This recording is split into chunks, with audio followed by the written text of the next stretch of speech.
Welcome back to Fix Dish, everybody. Here with another Shuttlewagon. This one, air conditioning. Picked a relatively cold day to do this today. It's 65 degrees outside, but it's going to be hot next week, so let's get this done. So the goal today is to fill the AC system on this machine more in a traditional way that you would see like at home or a DIY. Just a standard gauge kit and some Freon cans, and I'll show you how to determine when the system is full. I decided to do the video this way because this system has an unspecified amount of Freon that fits in it. The manufacturer doesn't necessarily spec out how much Freon goes because it is a standard kit, but then they add on their Freon lines, etc. So the volume is not necessarily a known amount. Just like at home, but different.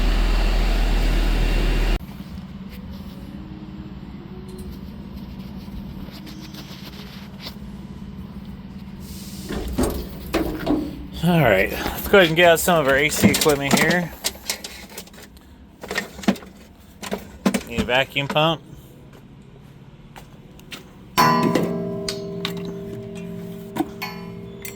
Okay.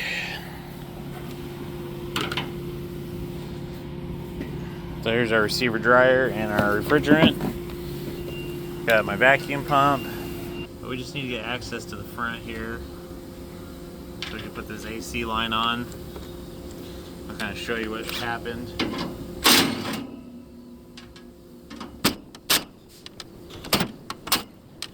I didn't have to access this last time, but I do want to do a good job putting it on and not ruin the seal.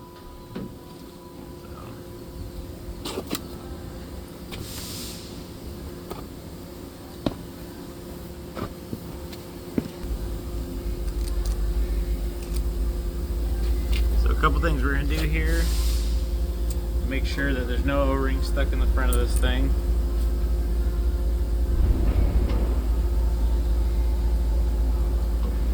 But we're good there, no O-ring stuck. And then this part goes up towards the AC pump.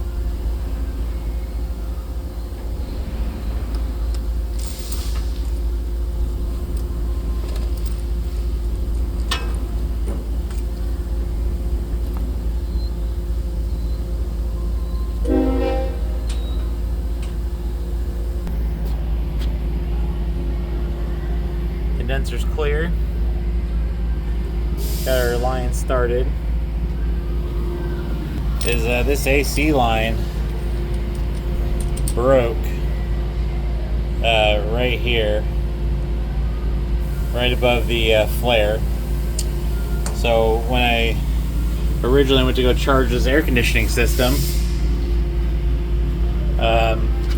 because it was empty, so I put some refrigerant in it with some dye.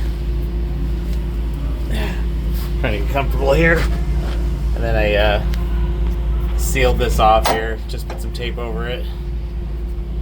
No, but what happened was, is where that flare I showed you, I saw some bubbling right here, so I thought the fitting was loose because the hose would move. So anyways, I put a wrench on it and it wouldn't go any tighter. So I grabbed the hose one more time to make sure that I did feel that it was loose, and the freaking hose blew off. Our new AC line, new O-ring. Alright, so I have options, and I don't like them. I don't want to run the I don't want to run the line like this. It's kind of in a bind. I could put it above this other line, it wouldn't look so bad. Yeah, that's not going to work that way. Yep, can't do it that way. Then my other option is just kind of run it like that, which it's ugly. But nothing's in a bind, it just kind of sticks out here. I don't like either. Doesn't look as good as the old line. The other line was 8-10 inches shorter, so it kind of just gradually looped in here. My guess is they use this line for multiple platforms. Okay, so I decided this is how I'm going to route it.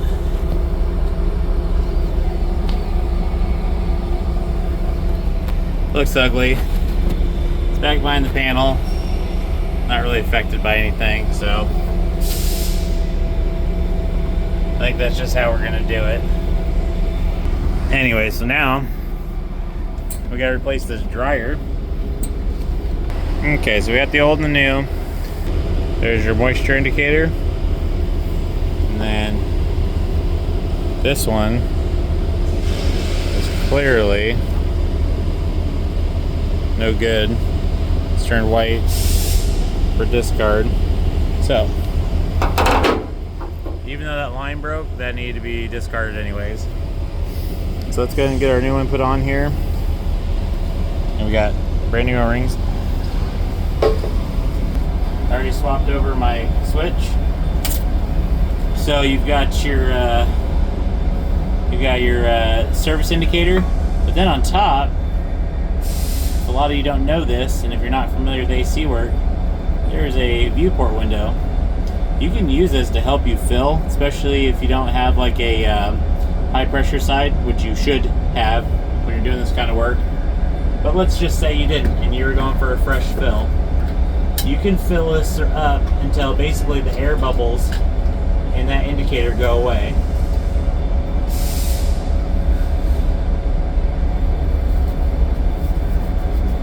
And I will show you that that is a relatively, and the reason why I'm saying relatively true fact is because the refrigerant at this point in the system will be a liquid. However, it doesn't necessarily tell you if you have it filled to the proper amount or not. This is why I encourage you to have a high and low side gauge so you can be monitoring both sides of the system in case you were running into any other type of an issue. We're gonna get our gauges out here. And I can hear you all out there laughing now about my Pittsburgh gauges. They pretty much do the job the exact same way. And these are about half to a third the price of any other gauges. And the fact that they do the job the exact same way, I don't see the point in spending between $150 and $250 for a gauge set. I will say if you're a field guy though, break them down and put them away in their case each time. They'll last a lot longer. That's part of the reason why I've bought multiple gauge sets over the years, is because they get rattled to death hanging in your truck. Okay, so we got both of them on there. Both our lines tight. We'll go ahead and open these up. Okay.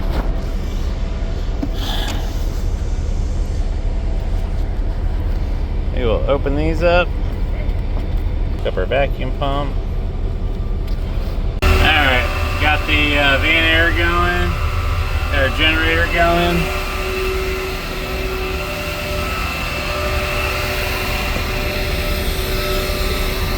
About due for some pump oil, and let's get that. There we go, we're pumping down. We're gonna let that run for a little bit. Then we're gonna shut everything off and make sure it holds before we do any filling. Alrighty, so here we go. We got this all back down. These are closed off. Gauges on the lines are open, so this is its current reading. So I got everything back down. I was backing down while I zip tied up. If you can see it, zip tied up my lines. Yeah, I know that's ugly, but that's because the new line's not as short as the old line. Got my front cover back on. Made sure everything's tight. Got that zip tied up as well. You can see that there. So everything is in a good place to not be rubbing. Clearance to everything. Everything's tight. Got my dryer on. So now I'm making sure that we hold on vacuum. So I'm gonna let that sit for a little bit while I'm cleaning up my tools. I'm gonna get this all put away. So I just have my refrigerant and gauges. and then we'll proceed to filling, and I'll show you how that works. For those of you who are unfamiliar with AC work, I just wanted to clarify that YouTube videos are heavily edited, so a lot more time has passed in the background versus what you see in the video. While I was cleaning up, getting my line secured, I was vacuuming down the system the whole time. It's probably 15-20 minutes, and then right after that I went ahead and cleaned up all my mess. So all my tools are put away, garbage put away. So I've been sitting here letting this sit, and it has not, oh, come on, focus. It has not moved one time since I started. So this did get vacuumed down before this hose broke because it was exposed to elements for an unknown amount of time, so I didn't know how much moisture was on it. So I let over 45 minutes pass of vacuuming down just so I know I had a dry space. I have a new dryer, so my serviceable elements have been replaced. The expansion valve is not really a viable thing to change on this. It's very difficult to get to. So anyways, now that we have prepped ourselves and we know we're ready for refrigerant, let's get to that part. Now this is a kind of a field installation of the refrigerant. Just plain R134, no sealers. Don't put that garbage into your AC systems. And these are the self-sealing cans. Got the correct tap for it, not the pokey one. I do have those just in case I run across those. These are closed. I will open this can up.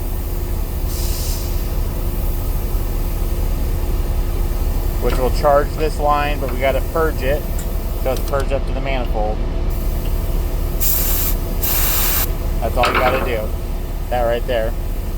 This is cold, so be aware. So let's go ahead and get this AC system going.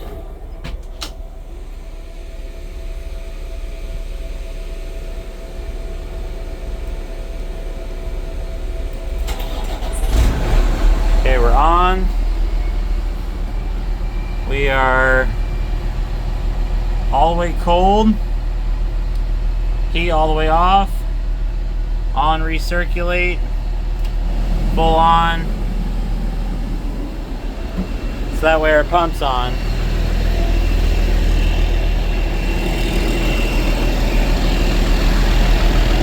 We have prepped our system. We're gonna let that hang. And we're gonna proceed to fill. This might be partially controversial, seeing as that they hung the can upside down, which would mean that liquid would be entering the valve area. Although this is true, when I'm cracking the valve open or metering it, you have to remember that you are expanding the liquid into an open volume. Therefore, it would be misting. It has to expand or vaporize to get in there.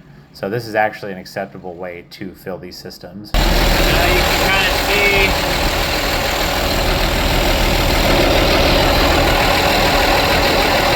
and bubbling in that window, and once that stops, it's full when there's no bubbles. I did put some dye in the system just in case there's a future leak. It's easier for me to find. And these systems are so weird. It seems like it's not building pressure on the high side ever. They're relatively big. They usually take several pounds. And once you get to like the last 12 ounces, 16 ounces, all of a sudden the high side will shoot up to where it's supposed to be. So on these custom systems, they don't give you weights because the diameter of the lines, the length of the system is not specified out by the dealer. They have an estimated amount of weight they put in. Usually it's about 5 pounds or so on this. But I have seen it vary from 3 3/4 all the way up to 6. So it all depends. There we go. Last can. This should jump up quite a bit. Get on there.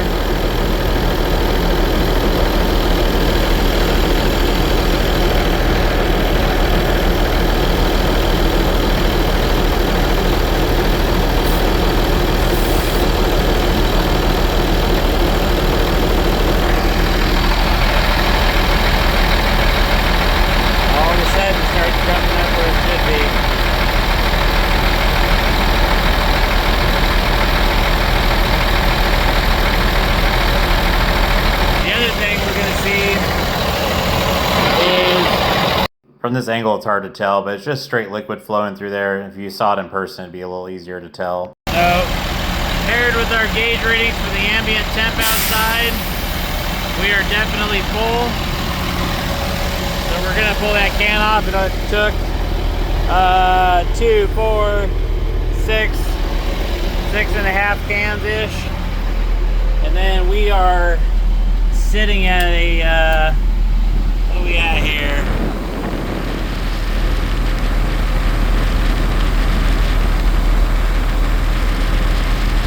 About 40 degrees. So there we go, we're putting out 40 degrees out here. Our filter is clear. A little bit of a summary before we get in the season of summer, but that's a quick look at charging AC. If you guys want more in-depth videos explaining the AC charging procedure, let me know. Like, share, and subscribe, and we'll see you guys next time on Fixed-ish.